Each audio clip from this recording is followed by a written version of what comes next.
Hi friends, అందరూ ఎలా ఉన్నారు? ఈరోజు అయితే ఎండుమిర్చితో పచ్చిపులుసు చేసుకుందామండి. చాలా బాగుంటుంది. ఏం కాదండి, చాలా సింపుల్ అనమాట.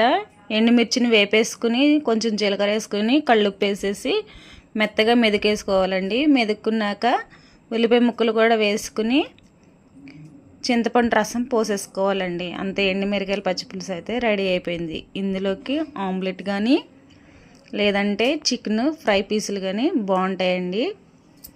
ఈ పచ్చిపులుసు ఎప్పుడైనా మీరు తిన్నారా? తిని ఉంటే కామెంట్ చేయండి. ఇప్పుడైతే టేస్ట్ చూద్దామండి ఎలా ఉందో.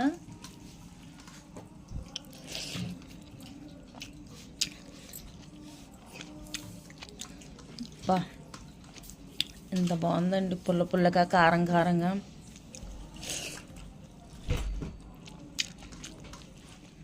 వీడియో నచ్చితే లైక్ చేయండి, షేర్ చేయండి. మన ఛానల్